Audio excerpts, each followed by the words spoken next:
ನಾಳೆ ಕಾಂಗ್ರೆಸ್ ಶಾಸಕಾಂಗ ಪಕ್ಷದ ಸಭೆ ಇದೆ. ರಾಜ್ಯ ಕಾಂಗ್ರೆಸ್ ಉಸ್ತುವಾರಿ ಸುರ್ಜೇವಾಲಾ ಕೂಡ ಸಿಎಲ್ಪಿ ಸಭೆಯಲ್ಲಿ ಭಾಗಿಯಾಗ್ತಾರೆ. ಸಿಎಂ ಸಿದ್ದರಾಮಯ್ಯ ನೇತೃತ್ವದಲ್ಲಿ ಈ ಮೀಟಿಂಗ್ ನಡೆಯುತ್ತೆ. ಜನವರಿ 21ಕ್ಕೆ ಬೆಳಗಾವಿಯ ಒಂದು ಕಾರ್ಯಕ್ರಮ ಇದೆ ಅಲ್ವಾ, ಅದರ ಕುರಿತಾಗಿ ಕೂಡ ಚರ್ಚೆಗಳು ನಡೆಯುತ್ತೆ. ನಾಳೆ ಇರುವಂತಹ ಒಂದು ಸಭೆ ಇದೆ ಅಲ್ವಾ, ಬಹಳ ಇಂಪಾರ್ಟೆಂಟು ಕಾಂಗ್ರೆಸ್ ಪಾಲಿಗೆ. ಯಾಕಂದರೆ ಅಲ್ಲಿ ಆಂತರಿಕ ಕಚ್ಚಾಟಗಳು, ಬಣ ಬಡಿದಾಟಗಳು, ಡಿನ್ನರ್ ಪಾಲಿಟಿಕ್ಸು ಜೋರಾಗ್ತಾ ಇದೆ ಮತ್ತು ಸಮುದಾಯವಾರು ಕೂಡ ಸಭೆಗಳು ನಡೆಸಬೇಕು ಅನ್ನುವಂಥ ಪ್ಲಾನ್ಗಳು ನಡೀತಾ ಇದೆ. ಹಾಗೆ 21ಕ್ಕೆ ಬೆಳಗಾವಿಯಲ್ಲಿ ಜೈ ಬಾಪು, ಜೈ ಅಂಬೇಡ್ಕರ್, ಜೈ ಸಂವಿಧಾನ ಎಂಬ ಸಮಾವೇಶವನ್ನು ನಡೆಸೋಕೆ ಎಲ್ಲ ತಯಾರಿಗಳನ್ನು ಮಾಡಿಕೊಂಡಿದ್ದಾರೆ. ಹಾಗಾಗಿ ಅದರ ಬಗ್ಗೆ ಚರ್ಚೆ ಕೂಡ ಇರುತ್ತೆ. ಸಮಾವೇಶವನ್ನು ಯಶಸ್ವಿಗೊಳಿಸೋಕೆ ಹಲವು ಜವಾಬ್ದಾರಿಗಳನ್ನು ಕೊಡ್ತಾರೆ. ಕೆಪಿಸಿಸಿ ಅಧ್ಯಕ್ಷರ ಬದಲಾವಣೆ, ಡಿನ್ನರ್ ಪಾಲಿಟಿಕ್ಸ್ ಕುರಿತು ಪ್ರಸ್ತಾಪ ಆಗುತ್ತೆ. ಪಕ್ಷದಲ್ಲಿನ ಆಂತರಿಕ ಭಿನ್ನಮತದ ಬಗ್ಗೆ ಕೂಡ ಚರ್ಚೆ ನಡೆಯುತ್ತೆ. ಸಚಿವ KN ರಾಜಣ್ಣ ಹಾಗೆ ಸತೀಶ್ ಜಾರಕಿಹೊಳಿ ಹೇಳಿಕೆ ಕುರಿತು ಮಾತುಕತೆ ನಡೆಯುವಂಥ ಸಾಧ್ಯತೆಗಳಿದ್ದಾವೆ. ಯಾಕಂದರೆ ಕಾಂಗ್ರೆಸ್ನಲ್ಲಿ ಈ ಭಿನ್ನ ಬಣಗಳ ನಡುವಿನ ಗುದ್ದಾಟದ ಮಧ್ಯೆ ಹೈಕಮಾಂಡ್ ನಾಯಕರು CLP ಸಭೆಯಲ್ಲಿ ನಾಳೆ ಭಾಗಿಯಾಗ್ತಾ ಇದ್ದಾರೆ. ಸುರ್ಜೇವಾಲಾ ಅವರು ಕೂಡ ಈ ಹಿಂದೆನೇ ರಾಜ್ಯದ ಕಾಂಗ್ರೆಸ್ನಲ್ಲಿ ನಡೀತಾ ಇರುವಂಥ ಬೆಳವಣಿಗೆಗಳ ಬಗ್ಗೆ ಮಾಹಿತಿ ತೆಗೆದುಕೊಂಡಿದ್ದರು. ಅದರಲ್ಲೂ DK ಶಿವಕುಮಾರ್ ಅವರ ವಿರುದ್ಧ ಎಲ್ಲರೂ ಮುಗಿ ಬೀಳ್ತಾ ಇದ್ದಾರೆ. ಮತ್ತು ಪವರ್ ಶೇರಿಂಗ್ ಬಗ್ಗೆ ಕೂಡ ಬಿಸಿ ಬಿಸಿಯಾಗಿ ಚರ್ಚೆ ಆಗ್ತಾ ಇದೆ. KPCC ಅಧ್ಯಕ್ಷರ ಬದಲಾವಣೆದು ಮತ್ತು ಈ ಡಿನ್ನರ್ ಪಾಲಿಟಿಕ್ಸ್ ಏನಿದೆ ಅದು ತಾರಕಕ್ಕೆ ಹೋಗ್ತಾ ಇದೆ. ಅದಕ್ಕೆಲ್ಲದಕ್ಕೂ ಕೂಡ ಕಡಿವಾಣ ಹಾಕಲಿಕ್ಕೆ ಈ ಒಂದು ಸಭೆ ಬಹಳ ಇಂಪಾರ್ಟೆಂಟು. ಜೊತೆಗೆ 21ನೇ ತಾರೀಕು ಬೆಳಗಾವಿಯಲ್ಲಿ ಸಮಾವೇಶ ಇದೆ ಅಲ್ವಾ, ಅದನ್ನು ಸಕ್ಸಸ್ ಮಾಡಬೇಕು ಅನ್ನುವಂಥ ಎಲ್ಲ ತಯಾರಿಗಳನ್ನು ಮಾಡಿಕೊಳ್ತಾ ಇದೆ ಕಾಂಗ್ರೆಸ್ಸು.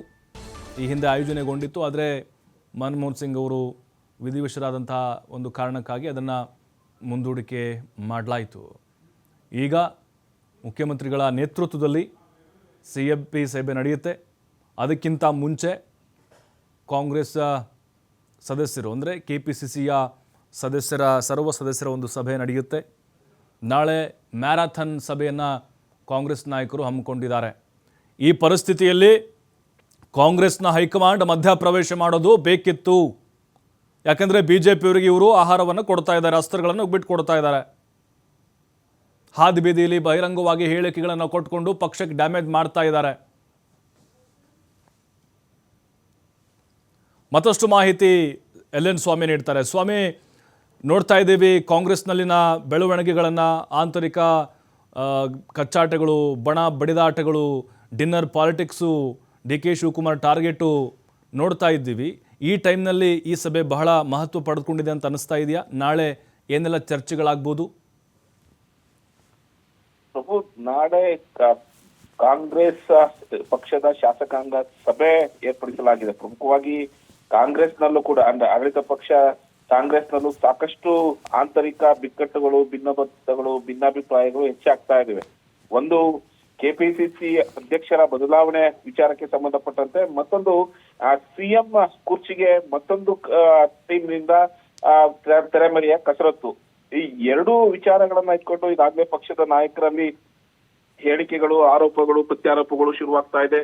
ಒಂದು ಕಡೆ ಡಿನ್ನರ್ ಸಭೆಗಳು ಕೂಡ ಹೆಚ್ಚಾಗಿ ನಡೀತಾ ಇದೆ. ಈಗಾಗಲೇ ಸಚಿವರಾದಂತಹ ಸತೀಶ್ ಜಾರಕಿಹೊಳಿ ಸೇರಿದಂತೆ KN ರಾಜಣ್ಣ ಸೇರಿದಂತೆ ಹಲವು ಸಚಿವರು ಈಗಾಗಲೇ ಡಿನ್ನರ್ ಸಭೆಯನ್ನ ಮಾಡಿದ್ರು. ಅದ್ರಲ್ಲಿ CM ಕೂಡ ಭಾಗಿಯಾಗಿದ್ರು.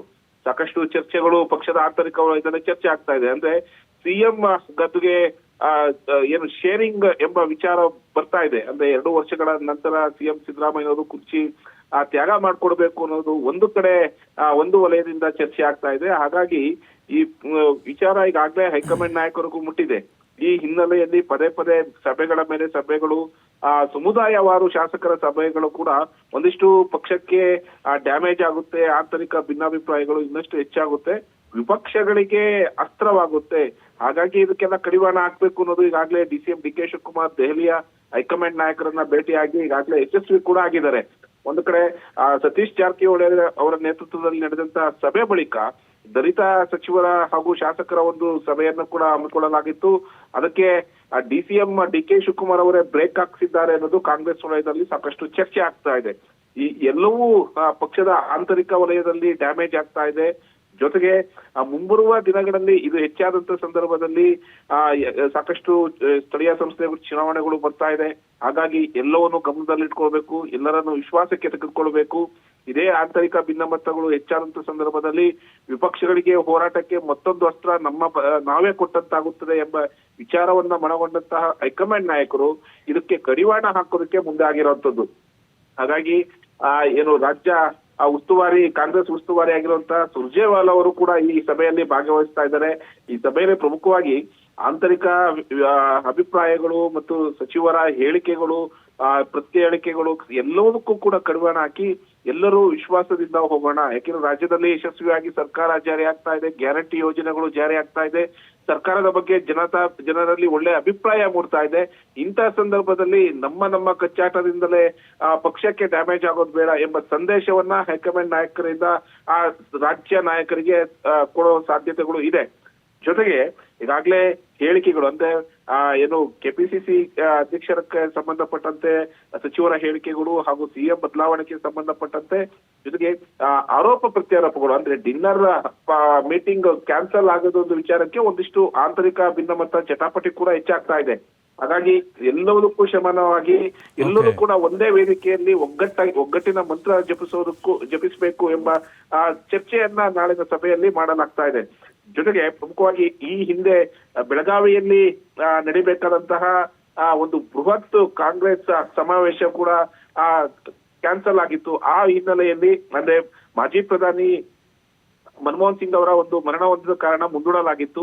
ಈಗ ಮತ್ತೆ ಜನವರಿ 21ರಂದು ಬೆಳಗಾವಿಯಲ್ಲಿ ಬೃಹತ್ ಮಟ್ಟದ ಸಮಾವೇಶನ ನಡೆಸೋದಕ್ಕೂ ಕಾಂಗ್ರೆಸ್ ನಾಯಕರು ಎಲ್ಲಾ ರೀತಿಯ ತೀರ್ಮಾನ ಮಾಡ್ಕೊಂಡಿದ್ದಾರೆ. ಹಾಗಾಗಿ ಜೈ ಬಾಪು, ಜೈ ಅಂಬೇಡ್ಕರ್, ಜೈ ಸಂವಿಧಾನ ಎಂಬ ಬೃಹತ್ ಸಮಾವೇಶ ಮಾಡಿ ಅಲ್ಲಿ ತಮ್ಮ ಒಗ್ಗಟ್ಟಿನ ಶಕ್ತಿ ಪ್ರದರ್ಶನ ಮಾಡೋದಕ್ಕೆ ಮುಂದಾಗ್ತಾ ಇರೋದು. ಸಭೆಯಲ್ಲಿ ಈ ಸಮಾವೇಶದ ಬಗ್ಗೆಯೂ ಚರ್ಚೆ ಮಾಡುವ ಸಾಧ್ಯತೆಗಳು ಹೆಚ್ಚಾಗಿದೆ. ಪ್ರಭು, ಥ್ಯಾಂಕ್ ಯು ಎಲ್.ಎನ್. ಸ್ವಾಮಿ ಮಾಹಿತಿಗಾಗಿ.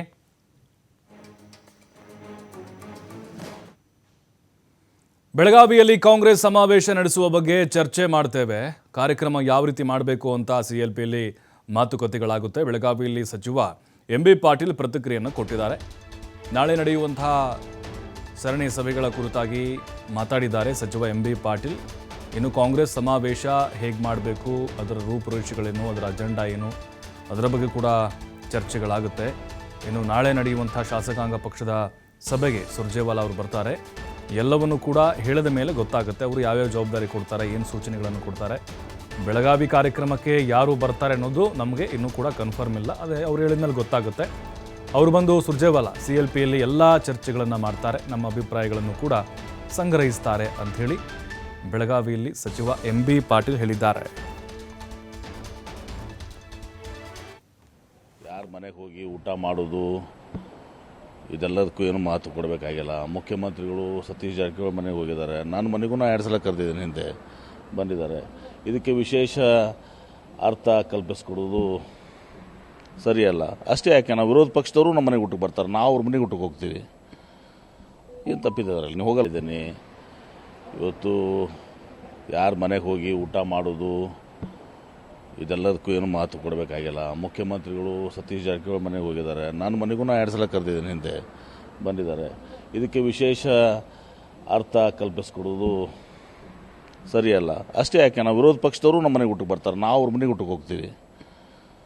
ಏನು ತಪ್ಪಿದ್ದಾರೆ? ನೀವು ಹೋಗಲಿದ್ದೀನಿ.